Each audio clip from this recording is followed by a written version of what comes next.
Welcome back to my podcast series where I've been discussing management, instruction, and guidance of your independence. Health coach and creator Nancy Brenicardi here. Please refer to my podcasts 1 and 2 for the basis of why I started Independence for Life.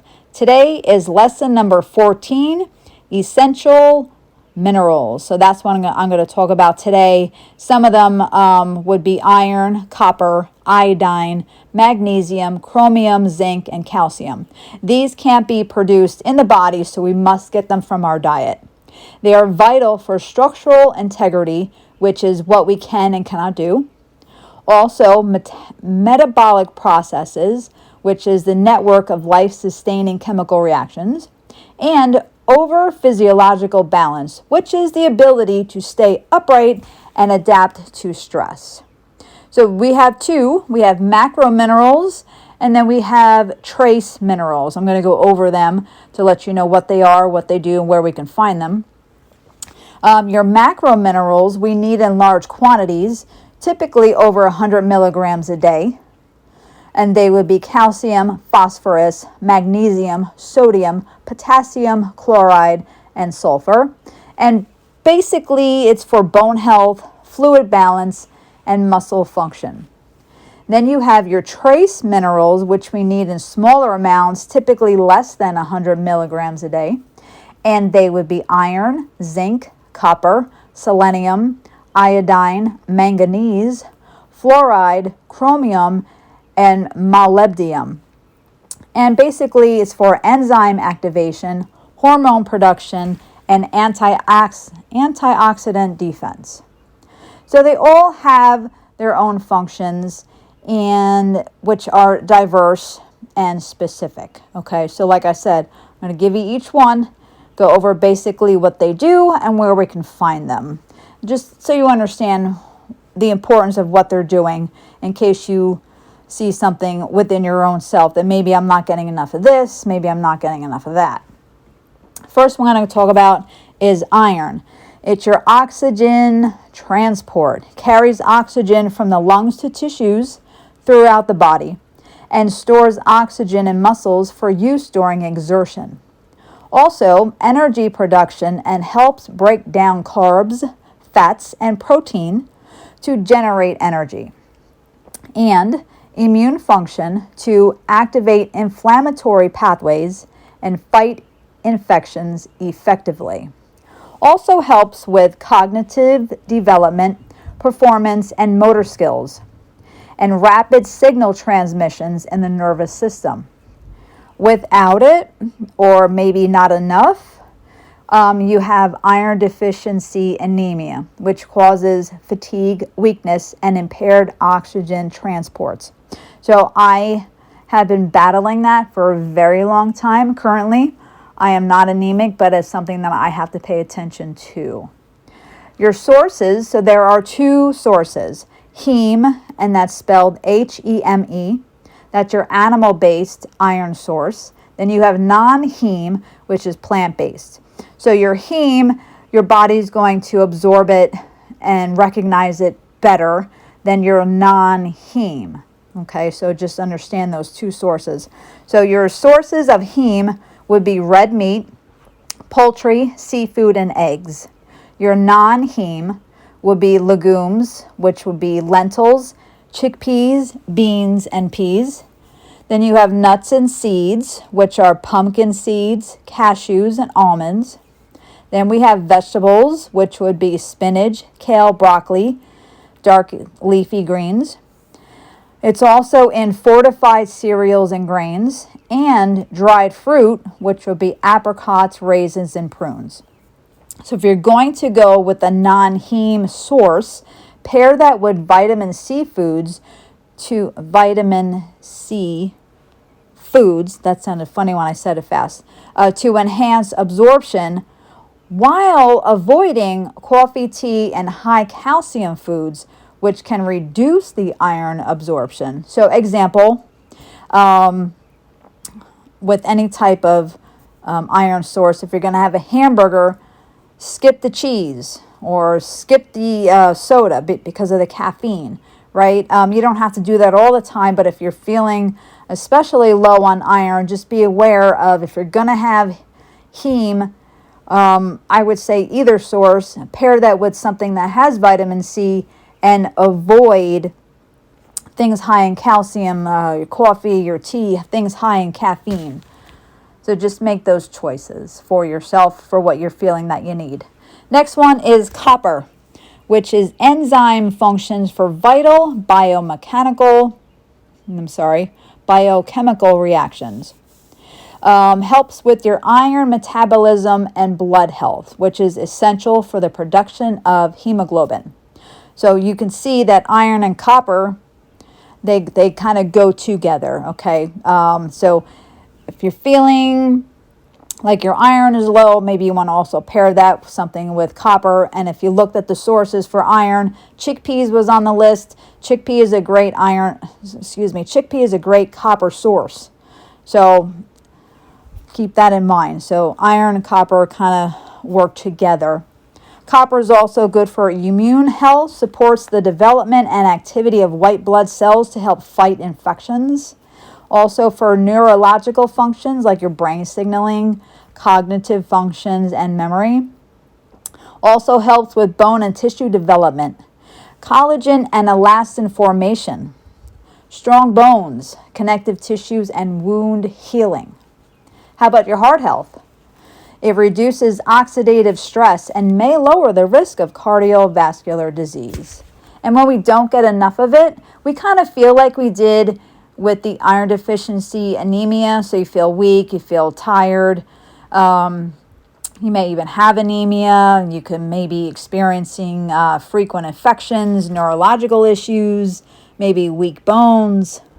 Your sources for copper, organ meats, shellfish, nuts, seeds, beans, and dark chocolate. Yum.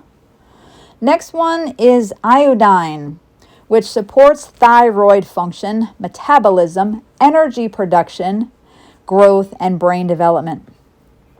Helps with metabolism and energy regulation by way of thyroid hormones indirectly, because that converts food into energy. Then it regulates body temperature and also maintains heart rate and weight balance. So iodine is not produced in the body, so we have to get it from our foods. Table salt, right? Everybody uses salt. Just be aware and careful of how much salt you are using. You'll find it in seafood, dairy products, eggs, seaweed. If you ever had seaweed, it's very salty. Without it, we kind of, or maybe lack of, we kind of feel tired. We may even show some weight gain. Our heart rate could slow. So we want to make sure that we're getting enough of that, but not too much, right? You got to find that balance. Let's move on to magnesium. Supports hundreds of biochemical reactions, helping with your muscles, your nerves, your heart, bones, metabolism, helping that function properly. When we see low amounts, we get kind of like muscle cramps, maybe feeling some numbness and tingling. It has to do, or it plays a big role with our heart. The steady heart rhythm and the normal blood pressure, and reducing the risk of cardiovascular issues. It also plays a role in our bone strength, contributes to bone structure, and tries to prevent osteoporosis. It also helps with blood sugar regulation, controls blood glucose levels, and supports metabolic health. How about, and this one surprised me, mental health and brain function. Supports nerve function and may assist with sleep and cognitive performance. So me personally, I take 1 magnesium at bedtime and it helps me sleep. So I get that connection to it. How about this one? And this one shocked me also, because you know I'm the exercise queen. Well, there was a topic called exercise under magnesium when I was researching it, and it said that it assists with blood sugar transportation into muscles and takes away the lactate, which will improve endurance and recovery. Well, that's fantastic, because I exercise at night, and then when it's ready for bed, I take my magnesium, so I kind of feel like I'm doing right there. I used to take magnesium in the morning and I was wondering why I was so tired. And then I was like, oh, I need to switch that around. So I use it at night now to help me sleep. Because sometimes I do exercise in the morning, but I switched everything to nighttime and it works better for me. So you have to find what works for you. Sources of magnesium: green leafy vegetables, nuts, seeds, beans, whole grains. Like I said, you can find it in supplements, which will support or promote really sleeping or just relaxing your muscles. If we don't get enough of it, muscle cramps, seizures, irregular heart rhythms, fatigue, numbness. So let's make sure we're getting what we need. The next one is chromium. Supports insulin activity. Assists in moving sugar from the blood to the cells for energy. Assists in breaking down macronutrients, and those are fats, carbs, and proteins. Your sources: broccoli, whole grain, potatoes, green beans, apples, bananas, beef, poultry, egg yolks, fish, and coffee. 2 things here, okay, before I continue. So now I've said potatoes, and then I also said coffee, right? All right, so potatoes, they're white, which is a good thing. All the colors are good, but let's have it like boil them or bake them, right? When we start going to the French fry way, you're really defeating all of this. So just because I said potatoes doesn't mean French fries are okay. Not that you can't, because I love them too, but let's not have them all the time. And coffee, yes, it does have benefits when it's just black, right? When we start adding the sugars and the creams, that's where we get into troubles, especially when we use those creamers that have all the chemicals because they add all these funky flavors, especially at the holidays, right? It's not real. It's all fake additives. Okay, let's get on to the next one, which would be zinc, which supports immune function, growth, and wound healing. So your immune support fights off infections, reduce the duration of colds, and improves immune response. Wound healing and skin health. Assists in collagen synthesis and tissue repair. Assists in wound healing, ulcers, burns, acne, eczema. Your sources would be oysters, beef, shrimp, pumpkin seeds, fortified cereals, eggs, dairy products. The body can't produce this or store it, so we need to make sure that we're getting zinc. If we're not getting enough of it, we could have slow wound healing, impaired immune function, hair loss, maybe even the loss of your taste and smell. Next is calcium, which contributes to strong bones, muscle functions, heart health, nerve signaling, blood clotting. It's critical for bone development, growth, and maintenance throughout life. So we need it all the time, from start to finish. Helps prevent bone density loss and reduce the risk of osteoporosis. So I am a candidate for osteoporosis, so I try to make sure I get what I need in that department. Assist in muscle contraction and relaxation. Maintains normal heart rhythm and contractions. It's important for nerve transmission, for proper communication, for movement, reflexes, and sensory. May help improve our cholesterol also. Vitamin D is necessary to help absorb and maintain calcium levels.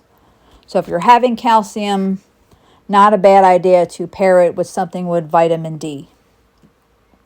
And for me, I only have one kidney. I don't take vitamin D supplements because when I do, I swear that my kidney throbs. I swear it does. So I get it from food or foods that are fortified with vitamin D because my body recognizes that better. So your sources of calcium: dairy products, green leafy vegetables, nuts, seeds, and fortified foods. if we're looking at a deficiency in calcium, we could experience weakened bones, impaired muscles and nerve function, and the increased risk of osteoporosis and heart issues too. Next is phosphorus, which helps maintain strong bones and teeth, supports energy production and proper cell function, works with calcium to form calcium phosphate to strengthen bones and teeth, transmits signals between the nerves and muscles for voluntary and involuntary movements. So if you have kidney health, maybe kidney problems like me, I should back that up. I don't have kidney problems. I was born with one kidney, and knock on wood, it's never given me a problem. So maybe just kidney health, right? So it assists in filtering waste and maintaining fluid balance. That's what phosphorus does for our lovely kidneys that are vital. Your sources would be meat and poultry, fish, dairy products, nuts and seeds, legumes, and whole grains. So I've gone halfway through this list now, so you keep hearing the same food items, right? So that should show you there's a pattern in the beautiful foods that are out there for us. Next would be sodium. Helps regulate fluid balance, nerve signaling, and muscle function. Too much can increase blood pressure and heart disease risk. And that is not a joke, because it can have the snowball effect on you where you don't realize how much salt you're taking in. So check your blood pressure to see where it's at, and maybe that could be a source of why your blood pressure is high. Just check with your doctor on all of this. I'm not a doctor. I am a health coach, and what I speak about, I have experienced myself or with someone I have coached or trained or been educated in. Sticking with sodium, how about fluid balance? Assist in controlling the amount of water in our cells, directly involved with blood volume and hydration levels. You ever get too much salt? You're like, oh, I feel so thirsty, right? Because you have too much salt. Your body's telling you something. It allows nerve impulses to fire. Critical for rhythmic contractions of the heart. Your sources, well, it's naturally found in some foods, but it's mostly ingested by way of table salt and your processed foods like breads and soups, your deli meats, condiments, snacks. Just take a look at the boxes of the processed foods that you're purchasing to see the sodium content. Sometimes you'll be shocked on how much salt is in there, especially those deli meats, right? Your sliced cheeses, your sliced meats. I mean, they taste like heaven, but man, they are loaded with salt. So your daily intake would be 1,500 milligrams. Doesn't mean you have to meet that or exceed that. That's just a guideline, but make sure that you're getting enough salt for sure. Next is potassium, which regulates fluid balance, muscle contractions, nerve signals, blood pressure, and supports overall heart, bone, and kidney functions.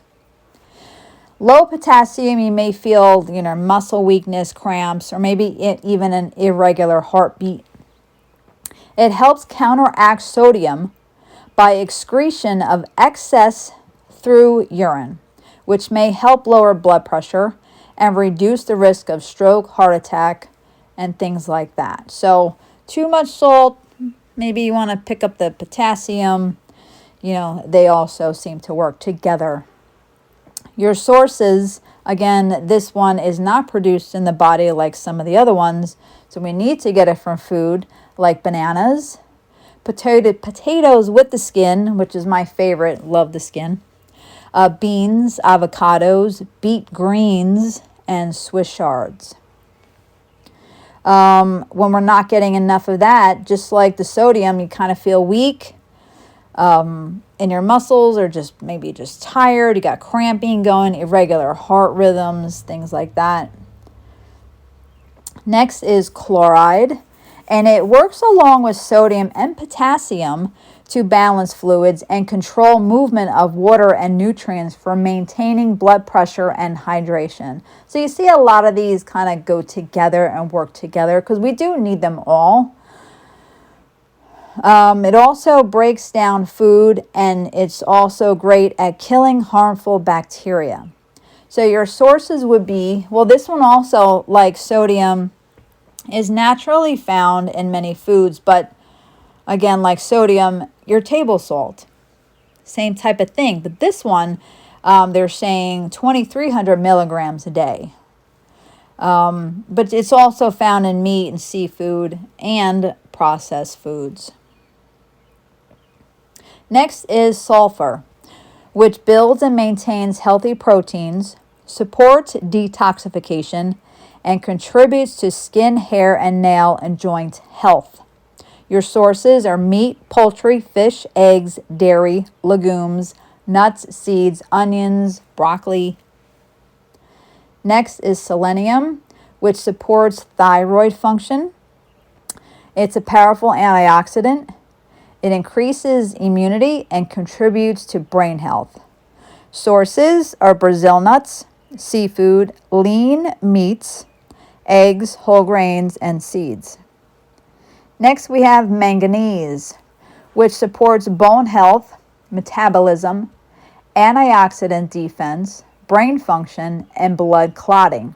It's crucial for bone formation and maintenance, especially when combined with calcium, zinc, and copper. So again, they like to group together and help each other.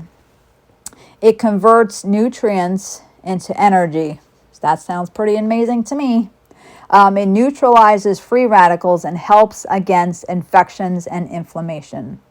Your sources would be whole grains, nuts, seeds, legumes, leafy green vegetables, tea, black pepper. Next is fluoride, which strengthens teeth, tries to fight off cavities, and may even help with early tooth decay. Has to be early tooth decay. Your sources would be what's naturally found in water, your soil, and in certain foods, but you'll also find it in toothpaste and mouthwash, sometimes in public water supplies. Your dentist probably will help you with that too. And the last one is molybdenum. That's hard to say. I'll spell it MOLYBDENUM. It's vital in detoxifying drugs and toxins and supports key metabolic processes. Your sources would be, it's naturally found in soil, but also found in beans, lentils, grains, dairy, nuts, and organ meats. So that's 1 through 17. I hope that helped you in making choices and maybe trying to get all of them into your diet if you feel like you have not. Podcast number 15, which is coming next, the topic is human food made with cultured animal cells. I hope you've been enjoying my podcast content and look for future ones that I will be working on, like number 15 I just spoke about, but they're going to be coming one after the next. Don't forget to hit the subscribe button. Also, check out my exercise classes that I have here on YouTube. Independence for Life, Nancy Brenicardi, health coach and fitness instructor, fitness professional. If you have any questions, you can always email me. My email address is ind4lifellc@gmail.com. And thank you for choosing to listen to my podcast today and in the past and hopefully in the future. Until then, take care of yourself.